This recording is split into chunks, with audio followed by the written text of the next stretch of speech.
Assalamualaikum warahmatullahi wabarakatuh. Salam bahagia Bapak Ibu guru hebat. Perkenalkan, saya Muhammad Tajudin Nur, calon guru penggerak dari SMK Negeri 2 Muntai, Provinsi Kalimantan Selatan, Angkatan 10. Saya akan memaparkan kesimpulan dan refleksi pemikiran Ki Hajar Dewantara pada modul 1.1, koneksi antar materi. Pada dasarnya, pendidikan dan pengajaran tidaklah sama. Mengapa? Karena pengajaran adalah bagian dari pendidikan. Menurut Ki Hajar Dewantara, pengajaran adalah proses pendidikan dalam memberi ilmu untuk kecakapan hidup anak secara lahir dan batin. Sedangkan pendidikan pada hakikatnya adalah menuntun atau memberi tuntunan terhadap segala kekuatan kodrat yang dimiliki anak agar ia mencapai keselamatan dan kebahagiaan yang setinggi-tingginya, baik sebagai manusia maupun sebagai anggota masyarakat. Nah, sudah jelas ya bahwa pendidikan menciptakan ruang bagi murid untuk bertumbuh secara utuh agar ia mampu memuliakan dirinya dan orang lain serta hidup menjadi seorang yang mandiri. Sebelum mempelajari modul 1.1 tentang pemikiran Ki Hajar Dewantara, pembelajaran yang selama ini saya lakukan hanya sebatas transfer materi saja. Saya beranggapan bahwa ketuntasan dalam penyampaian materi jauh lebih penting daripada memahami karakteristik murid. Biasanya saya hanya melihat nilai murid hanya dari aspek kognitif saja.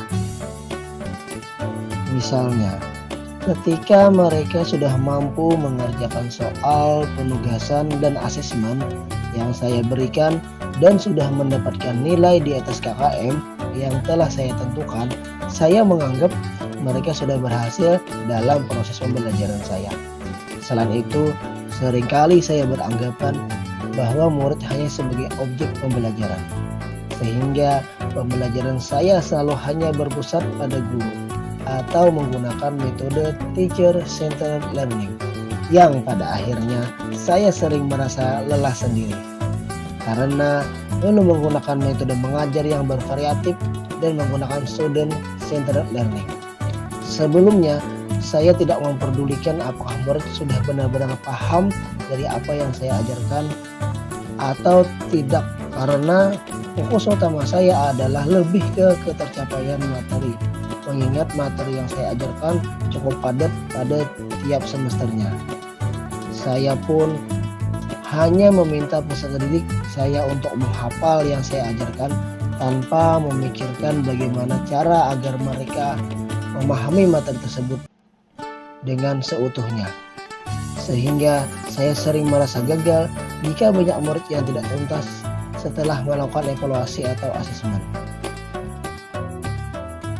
Setelah saya mempelajari modul 1.1 tentang pemikiran Ki Hajar Dewantara, saya menyadari bahwa banyak sekali kekurangan saya dalam melaksanakan pembelajaran selama ini.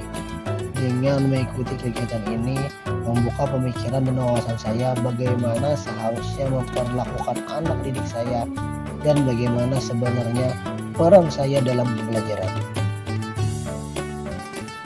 Seharusnya saya melakukan proses pembelajaran secara menyeluruh, bukan hanya aspek kognitif saja, namun juga afektif, psikomotor, spiritual, sosial, dan budaya.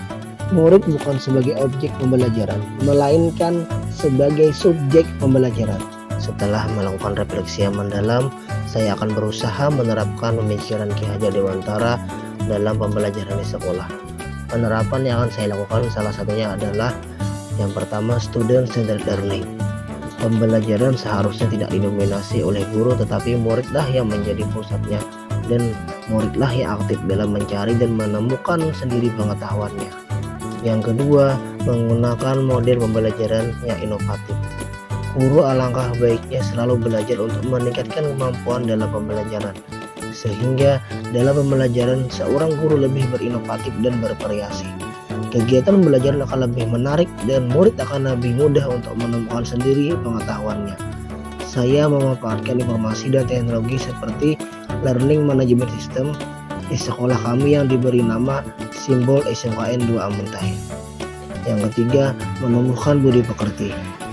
Pembelajaran di SMK memang agak sedikit berbeda dengan sekolah umum. Sekolah kejuruan wajib menerapkan budaya kerja sesuai di dunia industri. Budaya kerja sesuai industri sekolah kami menerapkan 5S: senyum, salam, sapa, sopan, dan santun.